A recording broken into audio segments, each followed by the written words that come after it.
दोस्तों, आज की कहानी है दो बहुओं की। अनीता को तारीफ शब्द पता ही नहीं था। घर के सारे काम वह एकदम सही सही करती थी।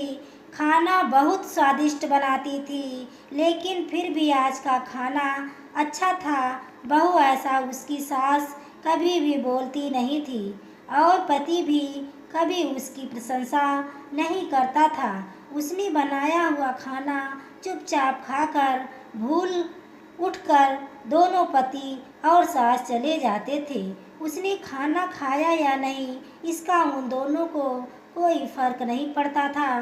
सास को वह पसंद नहीं थी। उसके हाथों से जरा सी भूल हो गई तो सास तुरंत गुस्सा करती थी। उसने उससे भी बुरी बात यह थी कि उसके पति और उसके बीच बातचीत नहीं होती थी, और दोनों ने ये चुप्पी बनाए रखी थी। वह उस पर ध्यान नहीं देता था। परदेश में पढ़ाई करने गया हुआ छोटा देवर मात्र समय समय पर अनीता को फोन करता था। पूछता था, भाभी कैसी हो। उसका फोन आने पर अनीता बहुत खुश होती थी। अपना मन हल्का करने का उचित स्थान था।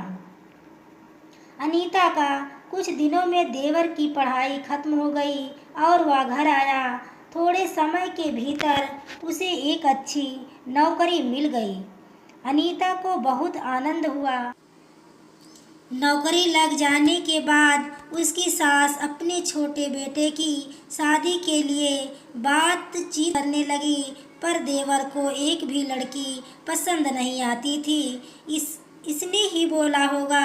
उसे मना करने को सोचकर सास अनीता को ही दोष दे रही थी। अनीता को चिंतित देखकर देवर ने अपनी माँ से कहा, मैं एक लड़की से बहुत प्यार करता हूँ, मैं उसी से शादी करूँगा। उसने जिद की, देवर जी यह बात पहले बतानी चाहिए थी ना। अनीता ने ये बात अपने पति के कान पर डाली। इस बात पर उसने थोड़ी किटपिट की, लेकिन लड़की देखकर वह भी तैयार हो गया। सवाल बचा सास का, अपने छोटे बेटे का मन कैसे दुखाएगी वह। बाद में उनकी भी हाँ हो गई। अनीता को बहुत खुशी हुई। उसे लगा एक अच्छी सहेली आ जाएगी अब साथ देने के लिए, दिल के राज बताने के लिए। पर कैसी होगी छोटी देवरानी, रस बस जाएगी हमारे साथ और इस घर में यह वह अलग दुनिया बसाने पर जोर देगी। देवर जी को इस विचार से थोड़ा टेंशन में आ गई। अनीता कुछ दिनों बाद अनीता की छोटी देवरानी चौखट लांघ कर घर में आई।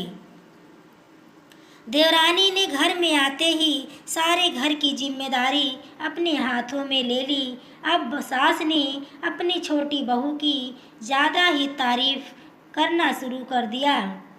उसे माँ जैसा प्यार करने लगी। यह देखकर अनीता की आंखों में आंसू आ जाते। वो सोचती, मैं भी तो यही काम करती थी, फिर मेरे साथ ही क्यों ऐसा बर्ताव। अब थोड़े दिनों बाद छोटी देवरानी पूरे घर पर राज करेगी और फिर मेरी जगह वहाँ पर कोने में होगी। अपने ही विचारों में खो गई अनीता। अनीता के भाव समझने पर छोटी देवरानी अनीता के हाथ अपने हाथ में लेकर बोली, दीदी मुझे सब पता है, मुझे अपनी छोटी बहन समझिए, देखना बहुत जल्दी सब ठीक हो जाएगा। छोटी देवरानी ने पूरे घर की जिम्मेदारी तो ले ली, लेकिन कामों में कुछ न कुछ बार बार भूल करती थी। फिर देवरानी अनीता के पास जाती और मदद मांगती थी। ऐसा रोज ही होने लगा। यह देखकर सास लेकिन गुस्सा हो गई। मेरे रहते हुए वह छोटी बहू बड़ी बहू को क्यों पूछती रहती है। फिर सास भी रसोई घर में आकर चार काम शुरू करने लगी। धीरे धीरे वह छोटी बहू के साथ अनजाने में बड़ी बहू से भी प्यार से बर्ताव करने लगी। प्यार से बोलने लगी, नए पदार्थ दोनों को सिखाने लगी, भूल समझकर समझाने लगी। अब सास और दोनों बहुओं में अच्छी दोस्ती होने लगी। इस वजह से बड़ी बहू का स्वभाव भी अच्छा होने लगा। उसके स्वभाव में खुलापना आ गया। सास भी दोनों के साथ कभी शॉपिंग तो कभी फिल्म देखने जाने लगी। वो अपनी दोनों बहुओं को समान से प्यार करने लगी थी। इस वजह से घर का माहौल हंसता खेलता हो गया। इसके अलावा अपने भाई और उसकी पत्नी के व्यवहार देखकर अनीता का पति भी उसके साथ अच्छा व्यवहार करने लगा। यह देखकर छोटी बहू बहुत खुश हुई। दीदी, घर पर पहले आप ही का हक था। ऐसा बोलकर छोटी बहू ने पूरी घर की जिम्मेदारी अपने जेठानी को दे दी। साल भर में अनीता के देवर को अच्छे वेतन और बड़ी पोस्ट पर स्थानांतरित किया गया। अब छोटी देवरानी भी अपने पति के साथ परदेश जाएगी और मैं फिर अकेले रह जाऊंगी। इतना ही नहीं, इतने सालों बाद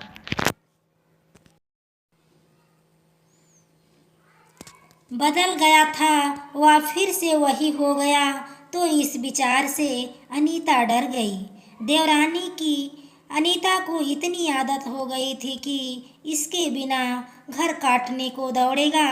देवरानी के आ जाने से घर का माहौल बदल गया था। वही थी ही ऐसी खुश मिजाज और ऊर्जावान। जैसा कि नाम से पता चलता है, यह देवरानी की हालत भी कुछ अलग नहीं थी। उसे दुख हुआ कि यदि यहाँ रहना पड़ा तो उसे अपने पति से दूर रहना पड़ेगा। अनीता के देवर की जाने की गड़बड़ और देवरानी मात्र टेस होने के कारण अनीता सोच में पड़ी। अंत में उसने देवरानी से पूछा तो देवरानी ने जवाब दिया कि दीदी, मैं सारा दिन नए स्थान पर अकेली रहूंगी, उससे अच्छा मैं यहीं रहूं। आपके देवर को बोला है, मैंने शनिवार और रविवार की छुट्टियों में आप ही यहाँ आ जाया करें। मैं भी उनके साथ जाया करूंगी। बीच बीच में थोड़ा बदलाव के लिए उस पर वह बोलते हैं कि 6 महीनों में वापस यहाँ ही बदली करवा लूँगा। मैं अपने पति की नकल करके देवरानी बोली और छोटी देवरानी भी हंसने लगी। अपनी आंखों के आंसू पोंछते हुए अनीता बोली, छोटी, यह दिन वापस नहीं आने वाले। जाओ तुम अपने पति के साथ, उनके साथ भी तो कोई होना चाहिए ना। दीदी, आपने मुझे बड़ी बहन का प्यार दिया, वैसे ही भैया के रूप में एक बड़ा भाई मिला। यह भरा हुआ संसार छोड़कर मैं कैसे जाऊं? वहाँ अकेले मन नहीं लगेगा। 6 महीने का तो सवाल है, वह आते रहेंगे यहाँ पर। यह सुनकर अनीता ने अपनी देवरानी को खुश होकर गले लगाया। तभी अनीता को बोली, अपने पति के साथ एक अलग जीवन बनाने में समय नहीं लगता। वह अपनों में रहकर पति की प्रतीक्षा में ही आनंद है। दोस्तों, 2 अलग अलग घर और ससुराल से आने वाली यह लड़कियां अपने नए घर के लिए सब कुछ करती हैं। पता ही नहीं चलता कि कब एक दूसरे की आदत हो जाती है। सच में देवरानी जेठानी का रिश्ता बहनों से कम नहीं होता। दोस्तों, कहानी पसंद आई हो तो प्लीज़ वीडियो को लाइक शेयर करें। चैनल पर पहली बार आए हो तो चैनल को सब्सक्राइब करें। आगे के नोटिफिकेशन के लिए बेल आइकन को ज़रूर प्रेस करें। दोस्तों, कहानी पसंद आई हो तो आप लोग हमारी वीडियो को देखते भी हैं लेकिन सब्सक्राइब नहीं करते हैं। प्लीज़ आप लोगों से रिक्वेस्ट है कि मेरे चैनल को सब्सक्राइब कर लीजिए। पूरी वीडियो देखने के लिए आपको तहे दिल से धन्यवाद।